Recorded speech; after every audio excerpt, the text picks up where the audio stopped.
Selamat malam saudara. Indonesia Bicara kembali hadir menjumpai Anda malam hari ini bersama saya Herdina Suherdi. Saudara, ekonomi digital Indonesia terus bertumbuh dan memberikan kontribusi yang signifikan terhadap perekonomian Indonesia. Bahkan dinilai memiliki peluang yang cukup besar di tengah perlambatan dan juga ketidakpastian ekonomi global. Lalu bagaimanakah memanfaatkan peluang dan kemudian mengakselerasinya, serta apa saja sebetulnya kendala-kendala yang dihadapi serta tantangannya? Kami akan membahasnya malam hari ini di Indonesia Bicara, dan kami sudah terhubung dengan sejumlah narasumber. Langsung saja saya akan sapa. Sudah bergabung ada Muhammad Nil El-Himam, Deputi Bidang Ekonomi Digital dan Produk Kreatif Kementerian Parekraf. Kemudian juga ada Vicky Satari, Staf Khusus Menteri Bidang Pemberdayaan Ekonomi Kreatif Kementerian Koperasi dan UKM. Kemudian Yose Rizal Damuri, Direktur Eksekutif CSIS, Center for Strategic and International Studies, dan Dewi Tenti Septi Artiani, Pegiat Koperasi dan UMKM. Selamat malam Pak Nil, Kang Vicky, Bang Yose, dan juga Bu Dewi atau Bu Dete. Apa kabar? Selamat malam. Malam Edina.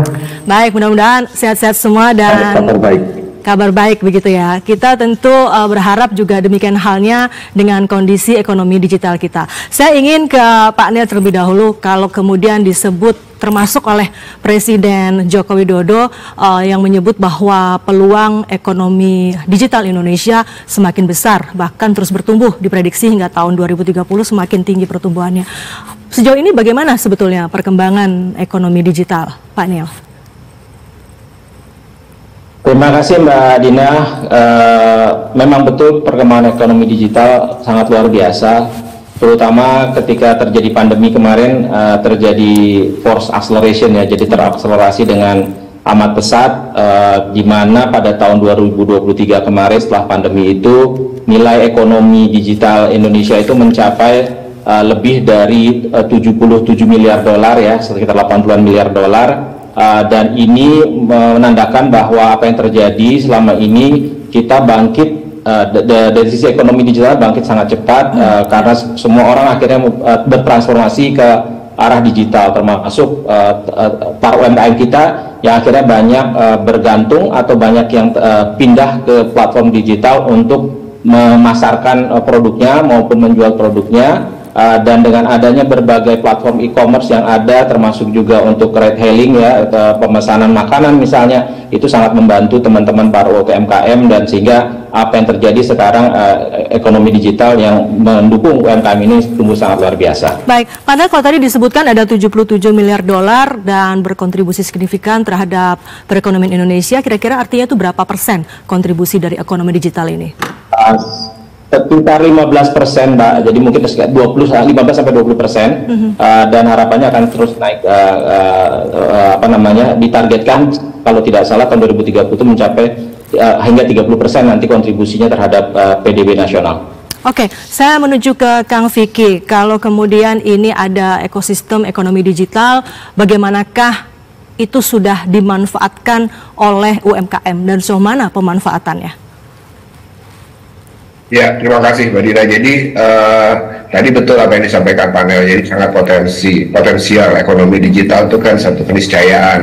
Ya. Tapi kita lihat memang kalau bisa di zoom in ya, terkait dengan kondisi per sektornya, e-commerce ini kurang lebih tadi dari total transaksinya ada sekitar 877 triliun. Ini data yang lalu ini sebelum Tokopedia diakuisisi oleh ByteDance, itu 56% sudah dikuasai oleh asing. Jadi sebetulnya pemilikannya Tokopedia ini kan sebetulnya platform nomor 1 e-commerce nasional ya, lokal gitu. Ya. Nah ini pasti platformnya, pemilikan platformnya ini tentunya akan lebih dominan lagi asing. Kalau kita zoom in lagi produknya dari datanya Indef juga kita mencatat, dan juga dari World Economic Forum, jadi 90%-nya disinyalir impor, produk impor. Nah kemudian kalau misalnya di sektor media dan ads itu 88 triliun total, ini lebih parah lagi angkanya 65%, ini platform asing ya. Mobilitas juga majority juga sudah dikuasai asing gitu, dan sektor lainnya di sektornya panel ya, di sektor ekonomi kreatif ya, panel, industri games, SAS, Web3 dan seterusnya, ini bahkan 90% memang dikuasai oleh asing gitu. Nah ini yang menjadi catatan kita, sebetulnya potensi ekonomi Indonesia ini kemudian didapatkan benefitnya oleh siapa gitu. Nah ini yang kita ingin dorong, sehingga bagaimana bukan hanya UMKM-nya yang bisa masuk ke platform e-commerce atau platform perdagangan, akses pasar, tapi sebetulnya juga kepemilikan platform ini juga penting untuk kemudian kita pastikan keberpihakannya. Selain tentunya dari regulasi kita perkuat ya. Nah ini yang kalau kita lihat sih sektor keuangan yang sangat baik ya, dikuasai oleh domestik itu 94%, karena ini highly regulated oleh OJK, oleh BI, oleh Menkyu, dan ini bisa jadi contoh sebetulnya untuk sektor-sektor lainnya. Jadi mungkin yang menjadi kekhawatiran Kang Vicky adalah besarnya potensi ini sejauh mana kemudian dimanfaatkan oleh UMKM dan juga produk lokal Indonesia, termasuk juga aliran dananya begitu ya. Saya ke Bang Yose. Bang Yose, apakah sepakat dengan yang disampaikan oleh Kang Vicky tadi, atau sesungguhnya sebetulnya peluangnya memang cukup besar, hanya mungkin masih perlu banyak masukan atau banyak terobosan agar ini bisa dimanfaatkan lebih maksimal oleh produk lokal? Bang Yose, silakan. Kalau saya melihatnya seperti ini, digital platform itu bisa kita manfaatkan secara optimal. Harus kita bisa manfaatkan secara maksimal dan optimal agar memenuhi berbagai kepentingan perekonomian Indonesia. Regardless dari mana uangnya, regardless siapapun yang punya, gitu ya. Apalagi kalau memang kita bisa memanfaatkan itu kemudian untuk membuka lapangan pekerjaan, membuka perekonomian baru, kemudian juga membuat berbagai opportunity baru. Apalagi kita mengingat bahwa teknologi digital ataupun platform digital ini biasanya pertama membutuhkan modal yang cukup besar. Aliran dana yang besar itu harus ada. Kalau misalnya memang hanya berada pada tingkatan lokal saja, kita ketahui bagaimana kemampuan modal di dalam negeri itu agak sulit gitu ya. Nah, tentunya jadinya akan terbatas juga kemampuan untuk ekspansinya. Begitu juga teknologi yang dimiliki itu juga harus up to date terus. Jadi tentunya apapun itu yang perkembangan yang terjadi ini, saya pikir itu merupakan satu hal yang tidak bisa kita hindari, gitu ya. Sekarang bagaimana kita memanfaatkannya, apalagi kita juga sudah melihat bagaimana perkembangan selama ini platform-platform digital tersebut sangat membantu sekali berbagai usaha-usaha kecil dan menengah. Dan kami pernah melakukan studi misalnya, kita melihat bahwa ada perbandingan yang jelas sekali, yang signifikan sekali kepada perdagangan dari perusahaan-perusahaan yang punya presence online, yang punya presence online gitu ya, yang masuk di e-commerce misalnya. Ini perbedaannya dengan yang tidak berada di online itu sampai 13%. Dan lebih besar, perbedaan ini lebih besar lagi untuk UKM sebenarnya, terutama UMK yang memang bisa masuk di dalam platform digital, itu bisa mencapai peningkatan hingga 20% dibandingkan dengan yang tidak ada di platform digital. Jadi hal-hal ini yang mungkin kita perlu dorong ke sana. Jadi kita sebaiknya sih menurut saya ya, tidak usah terlalu kita persoalkan dulu begitu. Berbagai isu-isu misalkan kepemilikan atau apa, tetapi kemungkinan yang bisa kita dorong itu lebih dulu adalah bagaimana kita bisa memanfaatkannya. Dan kuncinya, dan di sini mungkin peran pemerintah dengan berbagai pihak yang terkait untuk mendorong ke arah sana. Oke, saya ke Bu Dewi. Kalau tadi Bang Yose menyebut bahwa sesungguhnya ini bisa dimanfaatkan dengan maksimal dan ada banyak UMKM yang kita ingat pada waktu pandemi misalnya, ada banyak UMKM yang kemudian masih bisa bertahan karena online begitu ya, karena berbisnis secara online dan masuk ke platform digital. Meskipun ada juga yang tadi disampaikan oleh Kang Vicky dan juga Pak Nil. Dari Bu Dewi sendiri sejauh mana selama ini sudah memanfaatkan ekonomi digital? Dan bagaimana dampaknya terhadap bisnis dan usaha Bu Dewi sendiri? Terima kasih. Di sini saya sebagai pemerhati koperasi dan UKM ya, Mbak Dina. Ya. Tadi bicara tentang platform digital mana yang mempergunakan, Pak Vicky tadi bicara, kalau saya UMKM mana yang diuntungkan. Ya. Setuju bahwa pada saat pandemi menjadi suatu pintu gerbang perubahan besar-besaran perilaku manusia, khususnya untuk bertransaksi yang tadinya tradisional menjadi online. Itu suatu keniscayaan yang tidak bisa kita pungkiri.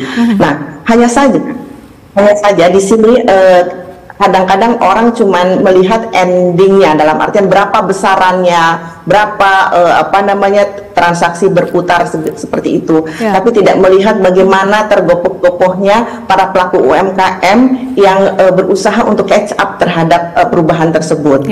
Contohnya misalnya dari hal kecil saja, kita melihat suatu kemudahan itu di sisi lain adalah suatu tantangan bagi mereka. Pada saat mereka bertransaksi secara tradisional, mereka face to face dengan para pembeli, sekarang mereka harus masuk ke dalam suatu ring tinju, di mana ring tinjunya itu secara global. Dalam artian tidak hanya berkompetisi dengan para pelaku UMKM lokal, tetapi juga para UMKM dunia. Dan juga bicara tentang mereka berkompetisi dengan industri-industri, produk industri dan produk-produk konglomerasi lainnya. Itu tentunya sangat sulit bagi mereka untuk bersaing. Nah, disinilah yang tadi sudah mungkin sedikit dicolek-colek oleh Pak Yose juga, bahwa siapa yang harusnya bermain di sini ya, platform digital itu tentunya di sini konsentrasinya adalah kepada para pelaku UMKM di Indonesia itu sendiri. Ada beberapa nanti yang kita bisa bicarakan di sini, apa sih yang menjadi kendala buat mereka sehingga akhirnya mereka sendiri menjadi bukan berharap, tetapi kalau bisa sih dibantu juga gitu. Contoh yang mungkin saya jump sedikit ya Mbak Dina, kemarin riuh TikTok dilarang apa tidak gitu kan. Nah, sebetulnya kalau saya melihatnya bukan TikTok dilarang apa tidak, tetapi kompetisi ada di harga. Mau dilarang, mau tapi kalau ternyata harga di Indonesia itu produknya adalah mahal, mau diapain? Ya kan, tidak bisa berkompetisi. Nah, itu tadi ada nanti beberapa rentetan proses produksi yang harus pemerintah perhatikan supaya akhirnya apapun itu platformnya, produk lokal Indonesia itu bisa bersaing harga.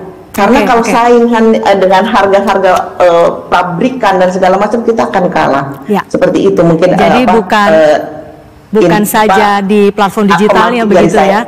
Ya, bukan hanya di situ, tapi juga lebih kompleks permasalahannya karena juga soal harga yang lebih kompetitif. Saya ke panel lagi, kalau dari subsektor kan ada di ekonomi kreatif itu ada 17 subsektor, dan kita ingin tahu sesungguhnya yang paling besar berkontribusi itu subsektor apa, kemudian upaya apa saja yang dilakukan oleh pemerintah, terutama kalau kita bicara di Kementerian Parekraf gitu ya, untuk mendorong agar banyak pelaku ekonomi kreatif dan juga UMKM bisa melompat ke pasar digital gitu.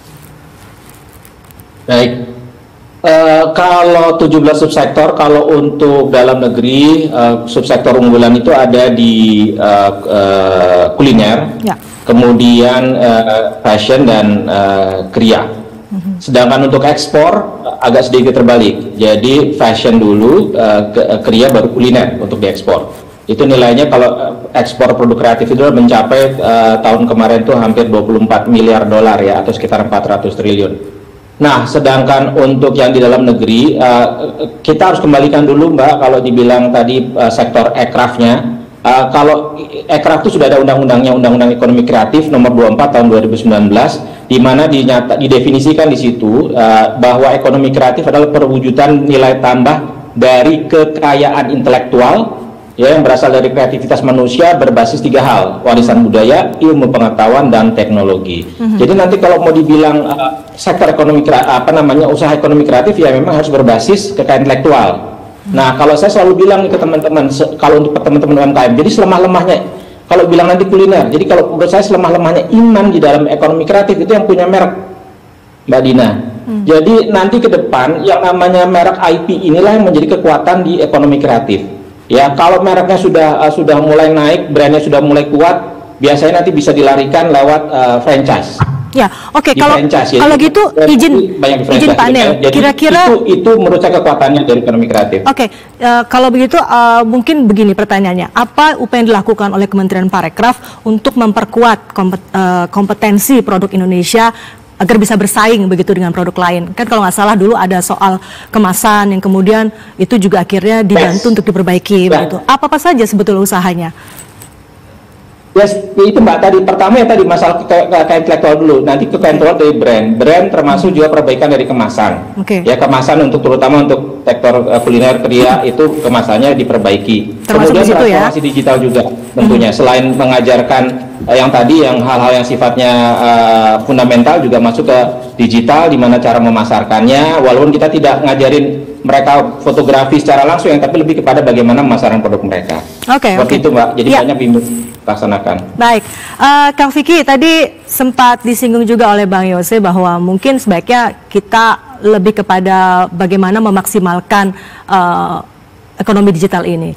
Kalau kemudian waktu itu saya ingat juga kita sempat diskusi juga bahwa sesungguhnya kan pemerintah tidak saja Kementerian UKM tapi juga kementerian lainnya bersama-sama mendorong membantu UMKM terutama di masa pandemi agar bisa segera pulih. Salah satu caranya adalah dengan literasi digital dan go online gitu. Apa kemudian yang akhirnya menyebabkan apa yang diinginkan itu tidak sesuai dengan yang direncanakan? Kalau tadi kan Kang Vicky sepertinya agak khawatir begitu ya dengan kondisi yang tadi disampaikan itu. Ya, Mbak Dina, jadi pertama sepakat the lowest hanging fruit adalah mengonboardingkan UKM dari offline menjadi online karena ada opportunity di sana. Tapi catatannya adalah bagaimana sustainability-nya. Karena dari catatan kami dari beberapa kajian juga riset bersama beberapa e-commerce, kita lihat bahwa success rate sustainability dari UMKM onboarding di platform e-commerce itu hanya 4%. Jadi dari 1.000 yang kita dampingi, hanya 400 yang berhasil buka account pertama. Dari 400 hanya 40 yang berhasil transaksi pertama. Ini belum ada transaksi kedua ya. Karena isunya adalah tadi UKM itu punya 3 fundamental isu terkait dengan terkait dengan persaingan. Pertama, skala ekonomi. Karena kecil-kecil, scatter gitu, akhirnya cost-nya pasti akan lebih tinggi dibandingkan yang mass product gitu ya. Yang kedua adalah terkait dengan standarisasi produksi, baik kapasitas maupun kualitas. Ada konsistensi kualitas dan kapasitas apabila ada order yang banyak gitu ya. Dan ketika masuk ke commerce ini kan udah borderless, udah memang akhirnya demand tuh sangat besar gitu ya. Yang ketiga tentunya akses pendampingan yang berkelanjutan dan akses pembiayaan termasuk akses pasar gitu. Nah, isu 3 ini yang kemudian kita lihat bahwa satu hal ketika masuk di hilir, masuk ke onboarding ke e-commerce itu satu hal, tapi kita perlu kasih garis bawah, ini jangan-jangan target misalnya 30 juta UMKM onboarding di platform e-commerce ini hanya membagi kuah ekonomi. Kue ekonominya tetap segitu, tapi akhirnya pembaginya jadi banyak gitu loh. Yang ingin kita lahirkan sebetulnya dengan ekonomi digital ini adalah ekonomi baru, sehingga strategi kami di Kementerian Koperasi dan UKM ini kita switch.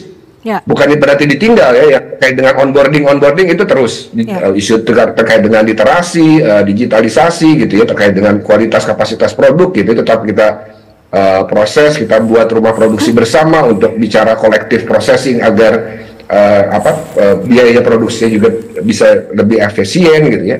Tapi teknologi ini kita intervensi di hulu. Bagaimana sebetulnya intervensi teknologi digitalisasi ini ada di sektor-sektor produk unggulan domestik di setiap daerah. Contoh kita kuat di aquaculture dan di agriculture misalnya. Ada banyak startup digital yang kemudian kita dorong dengan mekanisme agregasi, bisnis agregasi mengkonsolidasi usaha mikro kecil dalam klaster usahanya, itu kemudian di-embed dengan teknologi IoT ya. Ada Eversary contohnya yang sudah jadi unicorn kan gitu ya Pak Nel. Ini ternyata melahirkan ekonomi baru karena ada efisiensi di sana, ada produktivitas di sana, ada lapangan kerja baru di sana. Yang saya ingin garis bawahi adalah kita ingin dorong lahirnya UKM produsen. Tadi panel bilang merek gitu ya ujung-ujungnya, bukan UMKM reseller. Ya kan, yang di e-commerce ini akhirnya ketika kita dapat datanya, memang akhirnya banyaknya UMKM reseller gitu. Yang kita UKM produsen ini kan yang menyediakan lapangan pekerjaan. Seperti kita ketahui, bahwa penyedia lapangan kerja di Indonesia 95%, 97%-nya adalah UMKM. Yang kita perlu perkuat adalah tentunya tadi bagaimana UMKM kita menjadi masuk ke sektor-sektor yang produktif, sektor real, kemudian juga punya bisnis model yang sustain gitu, dan masuk ke inovasi, ke digitalisasi, ke teknologi, ke kreativitas gitu ya, sehingga lapangan kerja yang diciptakan oleh UMKM kita ini lebih berkualitas, Mbak Dina. Oke, Bang Yose tadi disampaikan oleh Kang Vicky dan juga Pak Nil soal kendala dan bagaimana kemudian mengatasi. Saya ingin kemudian menyinggung lagi, ini kan kalau kita bicara pasar digital berarti pasarnya lebih luas, marketnya lebih luas, meskipun juga kompetisinya tentu lebih ketat. Tapi di tengah itu semua ada kondisi lain, yaitu adanya perlambatan ekonomi dan kondisi ekonomi global yang juga sedang nggak baik-baik saja. Apakah ini kemudian berdampak? Kita ingin tentu melihat apakah ini dampaknya terhadap daya beli konsumen, karena ujung-ujungnya tentu ketika UMKM berjualan di pasar digital, ada konsumen di sana yang sebagai target marketnya. Ya, pertama-tama saya setuju dengan Bu DT, kemudian Pak Nel dan Pak Vicky ya, bahwa sebenarnya permasalahan UMK terutama yang mikro dan kecil di dalam digital platform itu lebih luas daripada hanya permasalahan platform, permasalahan digitalnya saja. Karena apa? Karena kita mengetahui bahwa sebenarnya digital platform itu hanya memfasilitasi, terutama untuk penjualannya. Ada proses produksi di sana, ada biaya produksi yang terkait, ada akses kepada keuangan, ada juga bagaimana tadi disebutkan juga standar dari produk, dan ini semua mungkin sebagian tidak bisa diselesaikan melalui penggunaan digital teknologi. Walaupun ada juga sebenarnya bantuan-bantuan yang bisa diberikan oleh digital teknologi dengan secara lebih luas lagi. Contohnya misalnya adalah masalah akses ke keuangan. Akses ke digital teknologi ini sebenarnya mempunyai potensi yang sayangnya belum bisa kita eksplor lebih jauh di Indonesia untuk mengatasi permasalahan-permasalahan keuangan di dalam bagi para UMK di Indonesia ini. Contohnya adalah bagaimana kita bisa membuat pesanan yang sudah ada itu menjadi anjak piutang ataupun juga menjadi source of financing bagi UMK kita yang ada. Nah, tapi kembali ke pertanyaan tadi, bahwa memang sekarang ini kita bisa lihat bahwa pelemahan daya beli yang ada baik di Indonesia maupun juga di tingkatan internasional itu pasti akan mempengaruhi juga, karena biar bagaimanapun kan transaksi yang ada di digital platform itu juga tergantung dari daya beli yang ada, tergantung dari permasalahan income dari masyarakat atau income dari konsumen itu sendiri. Nah, hal-hal seperti ini yang sifatnya makro memang perlu diperhatikan, dan kelihatannya kondisi makro kita memang tidak terlalu bisa terlalu baik ya sekarang ini. Tetapi sekali lagi sebenarnya walaupun dengan kondisi makroekonomi yang mungkin tidak terlalu baik ini, kita masih melihat bagaimana platform digital itu atau ekonomi digital ini berkembang lebih pesat dibandingkan dengan pertumbuhan ekonomi yang lainnya. Jadi sekali lagi di sini potensinya masih besar sekali, dan seperti tadi yang Pak Nil katakan atau Pak Vicky juga katakan, ini bisa menjadi mempunyai potensi untuk membuka berbagai sektor-sektor ekonomi baru, dan tentu saja dengan membuka sektor ekonomi baru ini kita sebenarnya membutuhkan juga berbagai ide-ide kreatif, ide-ide inovatif yang harus didukung oleh berbagai stakeholder yang terkait, baik itu dari pemerintah maupun juga dari bisnis itu sendiri. Bu Dewi, kalau tadi Bu Dewi udah sampaikan, sebetulnya kendalanya nggak hanya bagaimana terjun ataupun onboarding ke pasar digital, tapi juga ada soal harga yang lebih kompetitif. Selama ini bantuan ataupun pendampingan yang dilakukan oleh pemerintah dalam banyak hal, baik itu soal kemasan, soal akses keuangan dan lain sebagainya, sudah cukup menjangkau secara efektif ke para UMKM nggak menurut Bu Dewi? kalau sebagai praktisi yang dari mulai 2019 terjun mendampingi, itu kayaknya kurang informasi karena ada beberapa ya BUMN yang membuat suatu rumah-rumah kemasan itu juga kurang ter-announce. Jadi mungkin di sini komunikasi dan sosialisasi yang harus lebih. Jadi gini, bantuan ada, tetapi ternyata yang dibantu kurang informasi seperti itu. Jadi mungkin lebih banyak ke hal-hal yang sifatnya informasi. Nah. Sementara kalau saya sendiri punya pendapat bahwa 30% diharapkan UMKM go digital, dan katanya kita itu punya potensi besar mengingat komposisi penduduk Indonesia yang katanya hari ini dikuasai oleh Gen Z dan generasi milenial. Itu suatu harapan ya, tetapi tadi sudah disampaikan sebelumnya bahwa satu mata rantai dalam menuju digitalisasi itu adalah salah satunya promosi. Nah, promosi ini menjadi suatu PR tersendiri karena apa?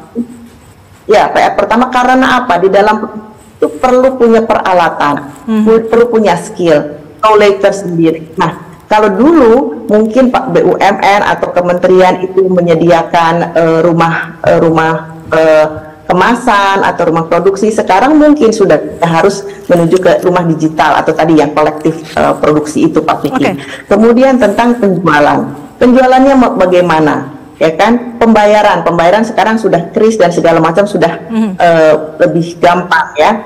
Tetapi kembali lagi di Indonesia sebelah mana yang gampang dengan akses digital? Kemudian di daerah-daerah tertentu mungkin jadi masih infrastruktur digitalnya juga harus diperbaiki gitu ya Bu Dewi ya. Baik, izin kita harus jeda terlebih dahulu, nanti kita harus sambung kembali Bu Dewi, mohon izin nanti kita sambung lagi, dan juga Bapak-bapak kami harus jeda terlebih dahulu. Saudara tetaplah bersama Indonesia Bicara, kami akan segera kembali.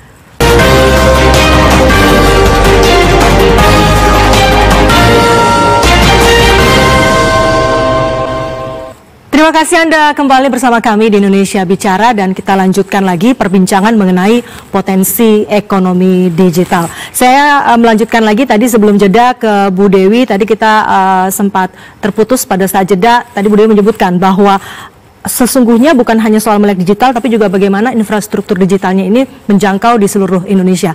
Silakan disambung lagi, Bu. Tepat, itu infrastrukturnya yang harus mendukung. Nah, tadi juga pada saat break saya ada mau sedikit yang di-raise isu bagaimana tentang pengiriman. Nah, saya rada sedikit curious ya, kenapa di platform digital asing ya ada yang gratis ongkir gitu. Apakah itu mendapatkan support dari pemerintahnya, pemerintah negaranya, atau bagaimana? Karena terus terang gratis ongkir itu merupakan suatu solusi bagi adanya transaksi dari penjual ke pembeli. Pembeli senang dan penjual pun happy seperti itu. Nah, itu mungkin yang nanti bisa dijelaskan oleh bapak-bapak di sini supaya akhirnya sesuatu wacana itu memang sudah disiapkan secara bagus, aturan mainnya. Digitalisasi akan mendorong produktivitas, tetapi menuju ke sananya juga perlu disiasati dan perlu dijaga gitu supaya akhirnya kembali lagi UMKM mana yang akan bertanding di situ, platform mana yang akhirnya nanti berlaga di situ. Seperti itu mungkin dari saya. Oke, silakan dijawab Pak Nel dan juga Kang Vicky soal tadi gratis ongkir, karena saya pernah waktu itu meliput UMKM di salah satu daerah di Yogyakarta. Itu memang pemerintah daerahnya membantu untuk kemudian menggratiskan ongkirnya. Apakah sebetulnya program ini juga ada secara nasional? Silakan Kang Vicky atau Pak Nel yang mau menjawab soal ini. Izin mungkin panel, saya dulu mungkin. Jadi betul Bu Dewi, jadi ini memang strategi bisnis korporasi global e-commerce asing ya. Kita lihat ada misalnya ada 4 commerce dari China gitu ya, ada Alibaba, ada Tencent, ByteDance, ada Meituan. Ini hulu hilirnya itu udah mereka punya lengkap. Dari mereka punya jejaring sosial, streaming hiburan, perdagangan, pembayaran, lifestyle on demand service, sampai dengan transportasi, komunikasi awan, logistiknya, smart device IoT-nya, mereka punya hulu hilir. Sedangkan kalau misalnya kita tadi kunci dari ekonomi digital kan digital adalah data gitu ya. Akhirnya mereka menguasai data. Mereka punya skala ekonomi yang lebih besar karena beroperasinya global gitu, bukan hanya di Indonesia gitu ya. 4 perusahaan ini gitu, misalkan, atau di Amerika ada Amazon gitu kan. Ini yang sebetulnya menjadi peran penting data ini. Ketika mereka kuasai data, mereka pasti akan bahasanya burning money dulu, bakar uang ongkir gratis apa segala macam gitu ya, itu yang dilakukan untuk dapat dulu semua dan membunuh platform-platform lokal. Itu terjadi di India, di mana Flipkart ini kemudian diakuisisi oleh Walmart. Sekarang di India, walaupun sudah dibatasi oleh pemerintahnya terkait dengan investasi asing untuk platform, ini hanya 2 platform e-commerce ya. Di sana ada Amazon dan juga Flipkart gitu. Nah, ini di Indonesia hari ini, kalau misalnya top 3-nya dulu adalah ada Shopee, ada Tokopedia gitu ya, kemudian ada TikTok Shop dulu, kemudian sekarang kan diakuisisi ya, yang ketiga tuh Lazada sebetulnya. Lazada juga asing. Tokopedia sekarang udah diakuisisi oleh ByteDance gitu, TikTok gitu ya. Top 3 yang majority untuk e-commerce ini udah asing gitu. Kita hanya punya Blibli mungkin dan Bukalapak ya, yang ada di belasan juta pengguna gitu dari tenannya gitu, merchantnya gitu. Nah, ketika mereka punya kuasa terkait dengan pasar, mereka bisa mengatur data, kemudian mereka punya insight dari AI-nya, yaitu namanya algoritma gitu. Seperti kita ketahui kemarin, banyak teman-teman UKM mengeluh live shopping, tiba-tiba ada shadow ban, tiba-tiba ada fake order ya, Bu Dete ya, fake order itu tiba-tiba ada satu UKM yang dapat order 5.000. Mereka kirim barang, ternyata itu fake. Mereka dibalikin lagi barang-barangnya, itu pasti ngebunuh. Dan akhirnya apa? Ketika UKM-nya sekarang berinovasi, susah sulit, mereka akhirnya dapat insight bahwa ini barang yang laku gitu kan. Kemudian masuk barang impor yang serupa, itu banyak sekali case kemarin waktu kita rame-rame di TikTok Shop ya. Dan sekarang kita kan mewaspadai namanya platform Temu ya, yang langsung manufacture to customer gitu, yang nggak ada lagi reseller nantinya gitu. Nah, jadi betul tadi juga didiskusikan sama Bu Dete sama Pak Yose gitu ya, bahwa kuncinya ini pendekatan agregasi, karena UMKM ini kan kecil-kecil. Isunya tadi saya bilang, skala ekonomi, standarisasi produksi, baik kapasitas dan kualitas, dan akses gitu. Kalau UMKM ini kan CEO, Bu Dete ya, CEO itu Chief Everything Officer, semuanya dikerjain sendiri gitu kan. Jadi betul, fokus aja di produksi, memang yang kuat di produksi, ada agregasi market to marketnya, ada agregator yang mengkolektifkan funding gitu. Ini yang kita bisnis model agregator ini yang juga dilakukan. Kenapa akhirnya program di Kemenko UKM ada rumah produksi bersama gitu ya, itu mengagregasi dari mulai belanja bahan baku bersama, produksi bersama, gudang bersama gitu ya, sampai dengan event bersama. Itu juga mengagregasi terkait dengan off-taker.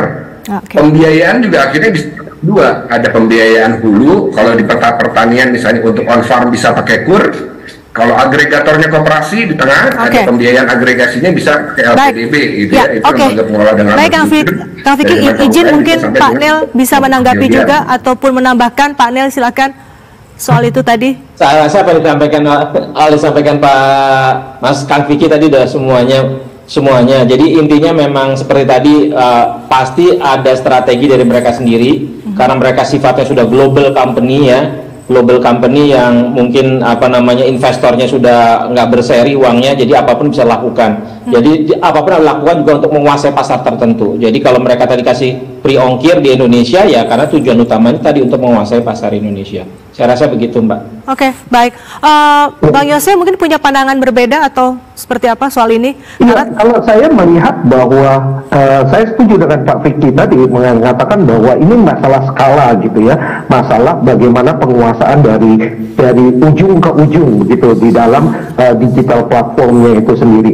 Dan ini sekali lagi sebenarnya menggarisbawahi apa yang saya katakan tadi di awal-awal, bahwa kita membutuhkan platform-platform digital yang memang bisa melakukan ekspansi, dan untuk itu sangat dibutuhkan besar sekali, modal besar sekali. Jadi kalau memang tidak bisa kita dapatkan modal yang besar itu dari dalam negeri sendiri, itu tentunya akan diperlukan untuk modal-modal yang memang datangnya dari pihak asing. Karena selain memang membutuhkan modal yang besar, pengembangan platform digital itu juga risikonya tinggi. Risiko ada ada banyak sekali kejadian di mana para angel investor itu tidak mendapatkan keuntungan karena mereka menanamkan uangnya di tempat yang salah, begitu ya. Jadi sekali lagi ini memang sesuatu yang sifatnya di dalam keuangannya pun juga masih baru, sehingga kita memang harus membuka diri lebih besar lagi sebenarnya terhadap investasi-investasi yang mungkin juga datangnya terpaksa harus kita datangkan dari luar. Dan satu hal yang tadi saya setuju sekali dengan Bu DT bahwa kita nggak perlu semua UMK itu atau bagian besar UMK itu masuk ke dalam platform digital, tapi kita hanya biarkan agregator-agregator yang memang mempunyai spesialisasi di sana. Yang penting sekarang adalah bagaimana pemerintah bisa mendorong terciptanya agregator-agregator ini yang memberikan juga berbagai kemudahan-kemudahan bagi para produsen-produsen UMK yang tadinya memang memproduksi barang-barang mereka. Karena jangan bebankan lagi UMK ini yang sudah memproduksi barangnya dengan harus memarketingkan atau menjual barang-barangnya ini di platform-platform digital, dan itu merupakan satu hal yang sangat rumit, yang sangat cukup kompleks sebenarnya buat para UMK tadi. Oke, sebelum ke panel, saya ingin melanjutkan tadi yang disampaikan Bang Yose. Saya mau tanya lagi ke Kang Vicky, bagaimana kemudian mempertemukan, kalau tadi memang fokusnya mau ya sudah UMKM fokus pada produksi saja yang bagus, yang berkualitas, agar nanti kemudian biarkan agregator yang kemudian memasarkan gitu ya. Bagaimana mempertemukannya? Karena kadang juga masih banyak UMKM yang mengeluh karena sudah produksi banyak tapi sulit memasarkan. Bagaimana mempertemukan itu?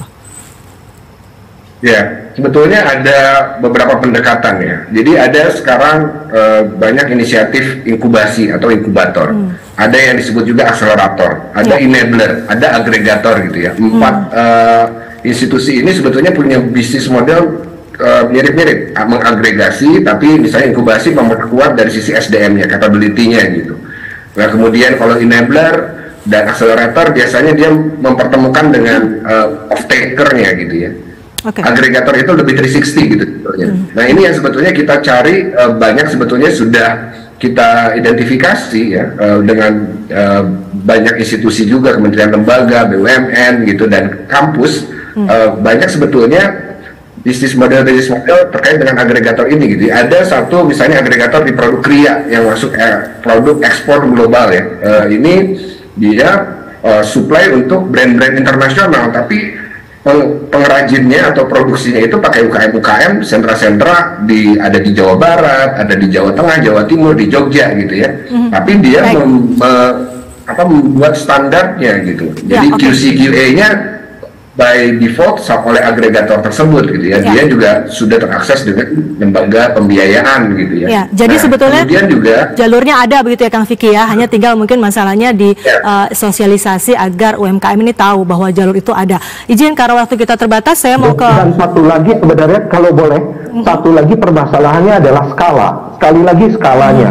Dan ini membutuhkan skala yang cukup besar juga. Nggak bisa agregator itu terlalu kecil juga, sehingga memang membutuhkan pembiayaan, membutuhkan modal yang cukup besar. Oleh karena itu mungkin kita jangan terlalu antipati juga kalau misalnya kemudian ada pemain-pemain besar yang memang menjadi agregator atau fasilitator tadi bagi para UMK.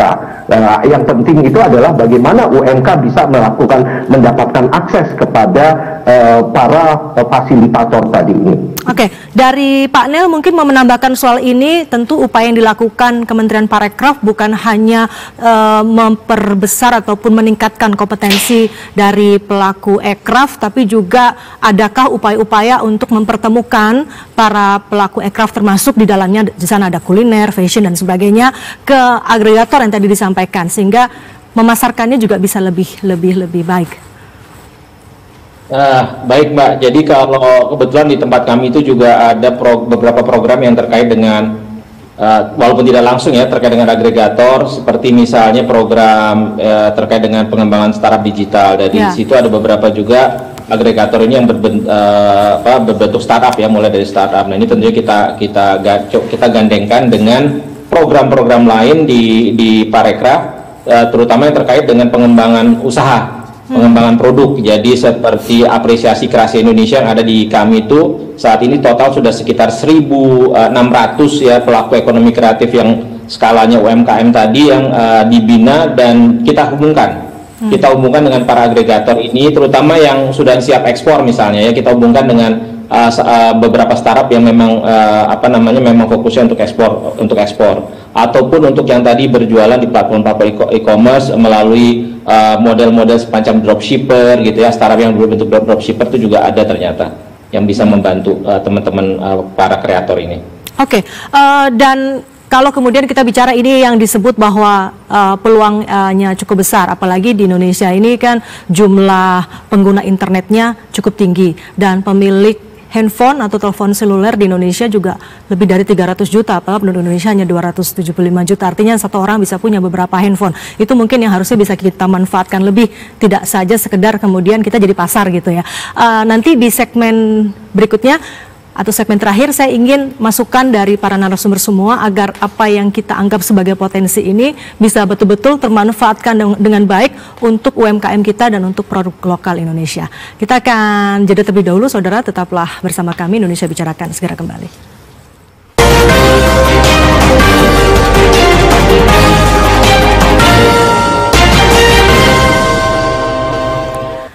Terima kasih Anda masih bersama kami dalam Dialog Indonesia Bicara, dan kita sampai di segmen terakhir perbincangan malam hari ini mengenai potensi ekonomi digital. Saya ke Bu Dewi. Bu Dewi, seperti yang tadi saya sebutkan sebelum jeda, ini ada banyak pengguna telepon seluler dan juga pengguna internet di Indonesia. Artinya pasarnya sebetulnya sangat besar memang. Jangan sampai kemudian yang memanfaatkan bukan produk lokal, bukan UMKM. Apa kira-kira sebagai masukan ya, apa kira-kira yang harusnya bisa dilakukan lebih, baik itu dari sisi regulasi maupun kebijakan untuk membantu teman-teman UMKM? Bu Dewi, audionya sepertinya belum diaktifkan. Oke, silakan. Silakan. Ya, bahwa di sini itu bicara tidak hanya platform digital, tetapi ekonomi digital. Ekonomi digital itu orang mau masuk platform atau dia membuat berjualan dalam platform media sosial sendiri kan bisa. Nah, disinilah perlu keterampilan dia, di mana dia harus bisa berinovasi dan berstrategi bagaimana mempromosikan produknya. Nah, oleh karenanya kalau saya punya usul, misalnya lebih diperbanyak lagi atau disosialisasikan lagi keberadaan rumah-rumah produksi yang sudah mensupport digital itu, terutama handicap mereka, bagaimana membuat produk yang menjadi cantik, komunikatif ya, dan juga bisa diterima oleh seluruh bukan cuma orang Indonesia tapi di seluruh dunia. Kemudian support group, yaitu tadi yang sudah disebutkan, berkumpul dalam suatu supporting group, baik itu koperasi, perkumpulan atau komunitas, yang di sini fungsinya sebagai agregator.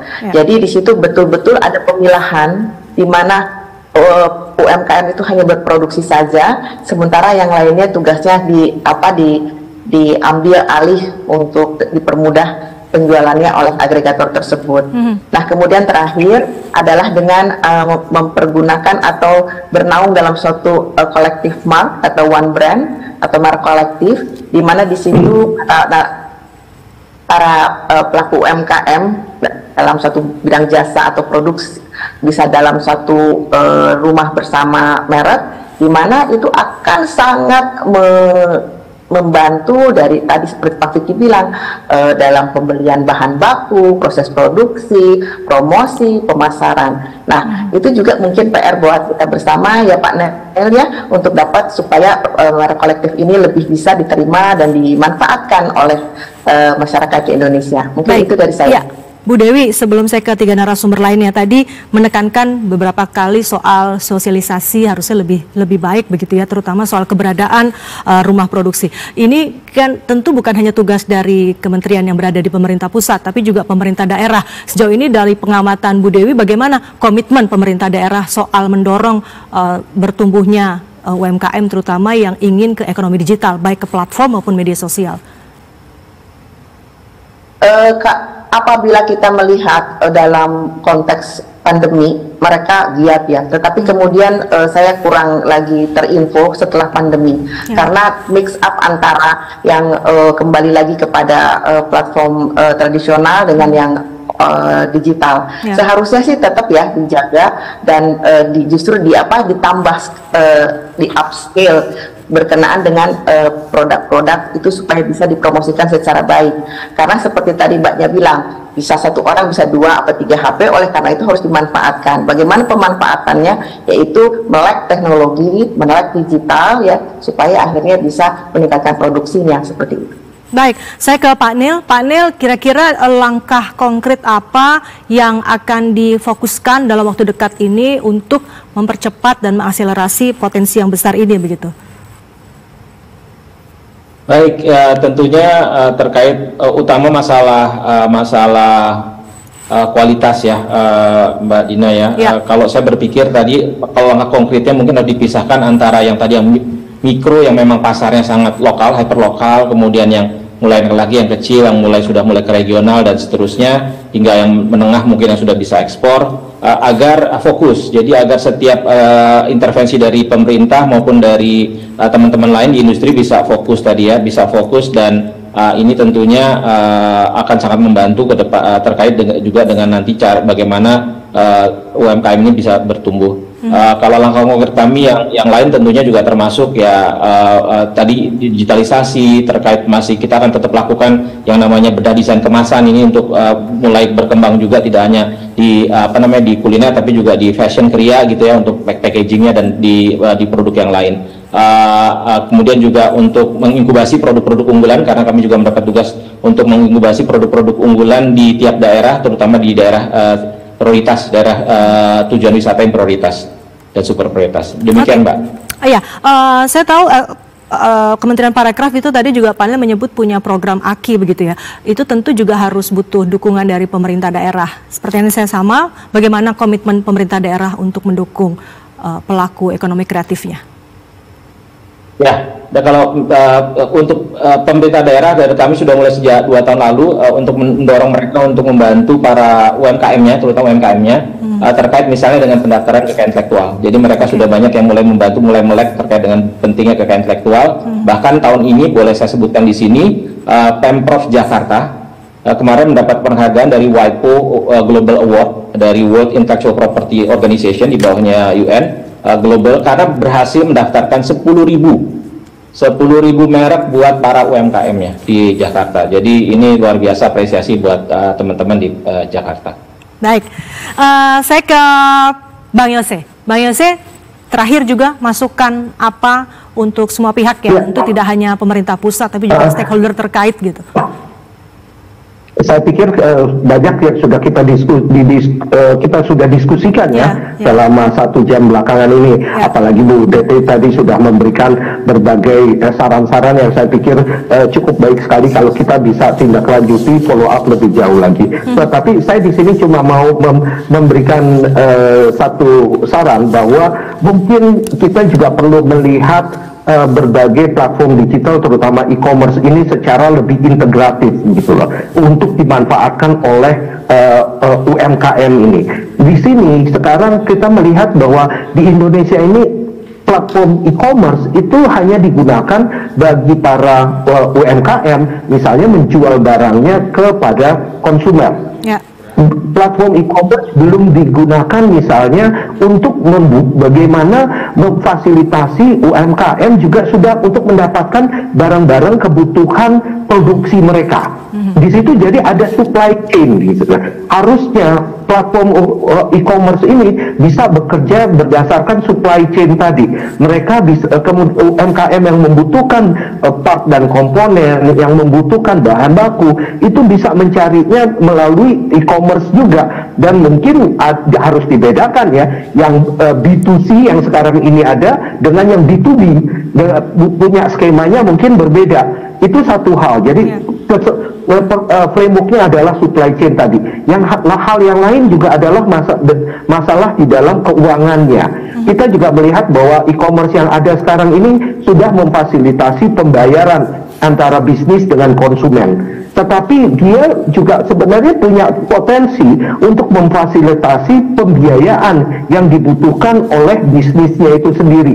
Jadi ini semua menjadi satu hal yang integratif dan ditawarkan atau difasilitasi oleh platform e-commerce tadi, dan yang juga bisa menghubungkan dengan lembaga-lembaga pembiayaan, baik itu bank atau lembaga pembiayaan lainnya, yang dimana juga mereka memberikan fasilitas-fasilitas keuangan. Jadi hal seperti ini sebenarnya yang membuat bagaimana e-commerce di negara-negara lain, terutama di Tiongkok ya, yang memang bisa berekspansi lebih jauh lagi, karena mereka melihatnya secara supply chain dan secara ekosistem, bukan hanya antara bagaimana memanfaatkan platform digital tadi untuk menjual barang dari bisnis ke konsumen, dari UMKM kepada konsumennya. Oke, baik.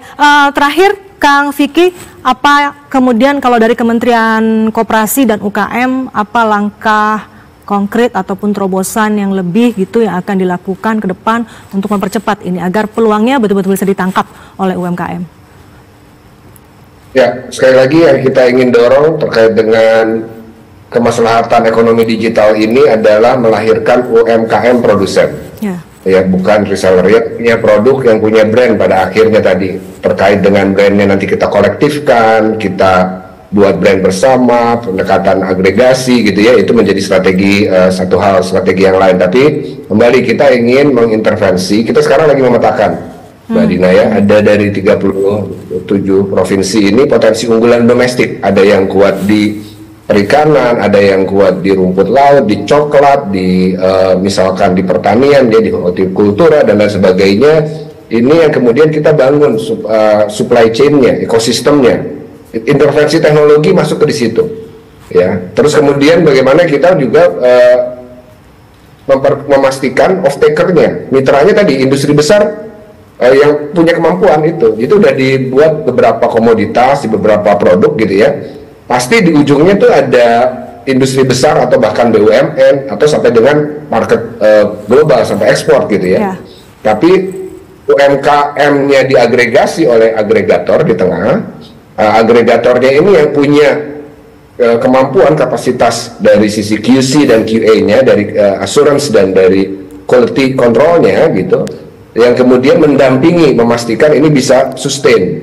Akses funding masuk, pendampingan masuk gitu ya, kemudian market terjaga gitu. Ini yang betul menjadi bisnis model yang kita dorong. Kita mencari lokomotif yang menarik gerbong, kapal tongkang yang mengkonsolidasi sekoci untuk bisa berlayar UMKM kita ke docking ke kapal-kapal induk tadi ya. Apakah itu sampai dengan ekspor atau bahkan sampai dengan go public untuk pembiayaan ya tadi. Kalau misalnya terakhir pembiayaan, ini juga jadi isu. Kalau misalnya bicara yang kelas menengah, data kita itu, UKM kita, itu banyaknya di bawah 20 miliar.